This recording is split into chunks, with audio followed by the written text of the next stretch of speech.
بسم اللہ الرحمن الرحیم۔ السلام علیکم ورحمۃ اللہ وبرکاتہ۔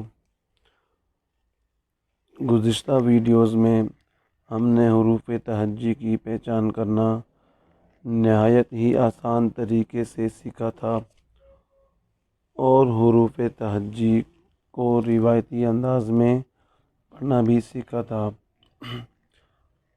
اس ویڈیو میں آج ہم تختی نمبر 2 پڑھنا سیکھیں گے۔ تختی نمبر 2 حرکات کی تختی ہے۔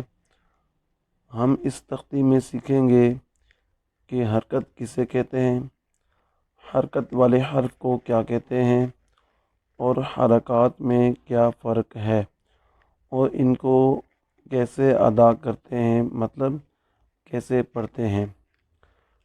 سب سے پہلے تو سوال یہ ہے کہ حرکت کسے کہتے ہیں اور ان کی تعداد کتنی ہے۔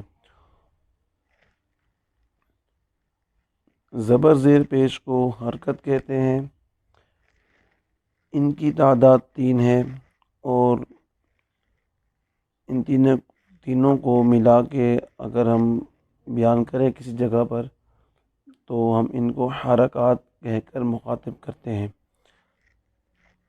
پھر سوال یہ ہوتا ہے کہ حرکت والے حرف کو کیا کہتے ہیں، تو اس کا جواب یہ ہے کہ حرکت والے حرف کو متحرک کہتے ہیں، مطلب جس حرف کے اوپر حرکت ہو، یعنی زبر زیر پیش میں سے کوئی بھی حرکت ہو تو اس حرف کو متحرک کہتے ہیں۔ زبر اور زیر ہم شکل ہوتی ہیں، یعنی ان دونوں کی شکل ایک جیسی ہوتی ہے۔ فرق صرف یہ ہوتا ہے کہ زبر حرف کے اوپر ہو اور زیر حرف کے نیچے ہوتی ہے، اور پیش حرف کے اوپر اور ایک سرا سے مڑا ہوا ہوتا ہے۔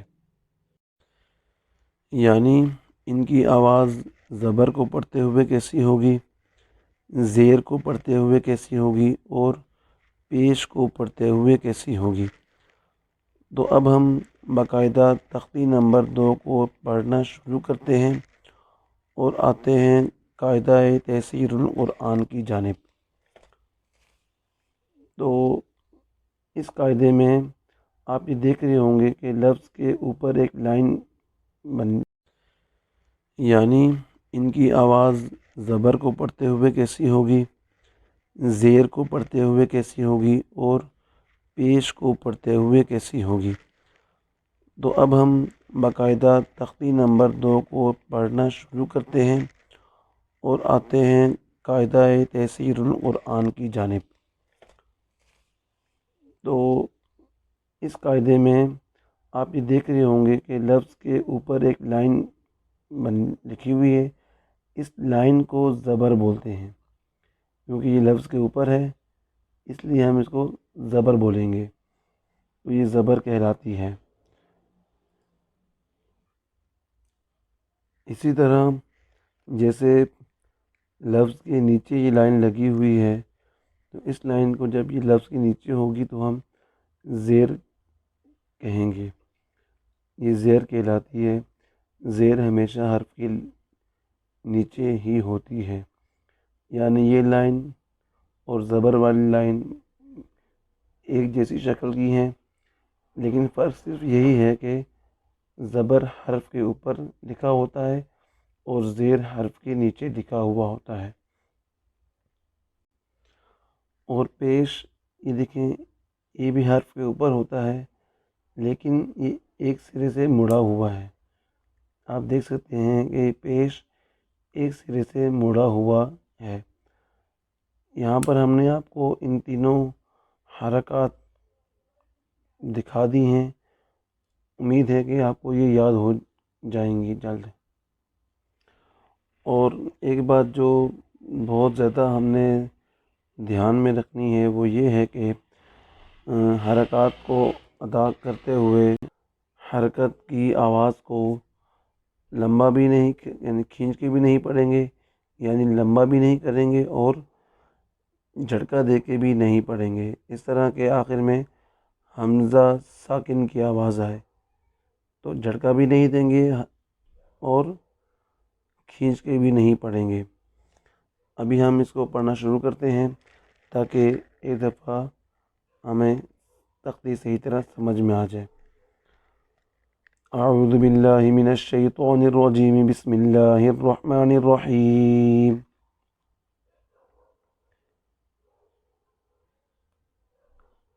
یہ الف ہے لیکن اس کے اوپر جب زبر آ گئی ہے تو پھر یہ الف نہیں کہلائے گا، اس کو ہم حمزہ کہیں گے، چاہے اس کے اوپر زبر آ جائے یا زیر آ جائے یا پیش آ جائے یا جزم آ جائے، اس کے اوپر کچھ بھی حرکت آ جائے گی تو یہ الف نہیں کہلائے گا بلکہ حمزہ کہلائے گا۔ جی تو ہم شروع کرتے ہیں۔ حمزہ زبر آ، حمزہ زبر آ، با زبر با، با زبر با، تا زبر تا، تا کی آواز کو سختی سے پڑھیں گے، تا زبر تا، سا زبر سا، سا میں سیٹی کی آواز نہیں آئے گی، سا زبر سا، جیم زبر جا، جیم زبر جا، حا زبر حا، حا زبر حا، خا زبر خا، خا زبر خا، دال زبر دا، دال زبر دا، زال زبر زا، زال زبر زا، را زبر را، را زبر را،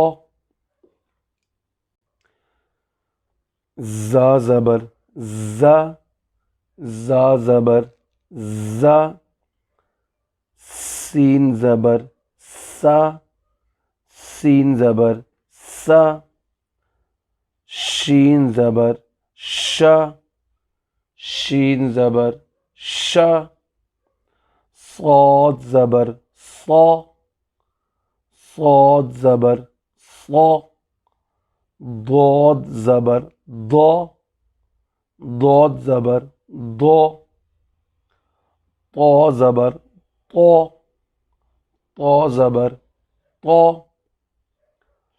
ظا زبر ظا، ظا زبر ظا، عین زبر ع، عین زبر ع، غین زبر غا، غین زبر غا، فا زبر فا، فا زبر فا، قاف زبر قا، قاف زبر قا،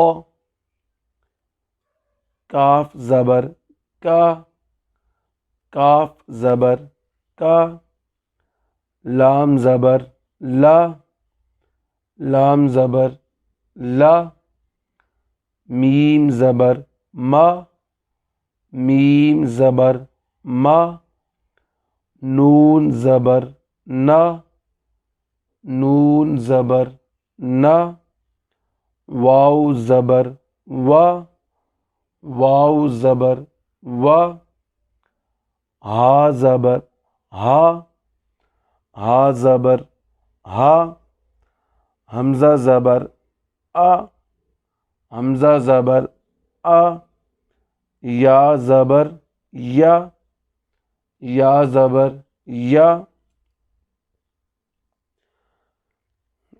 آج ہم نے حرکات کی تختی میں صرف زبر کو اچھی طرح ادا کرنا سیکھا ہے۔ نیکسٹ ویڈیو میں انشاءاللہ ہم زیر کو اور پیش کو ادا کرنا سیکھیں گے۔ تب تک کے لیے آپ ہمیں اجازت دیں، اور آپ سے گزارش ہے کہ ہمارے چینل کو سبسکرائب کریں، ہمارے ویڈیو کو لائک کریں، شیئر کریں اور کمنٹ سیکشن میں اپنی رائے کا اظہار ضرور کریں۔ السلام علیکم ورحمۃ اللہ وبرکاتہ۔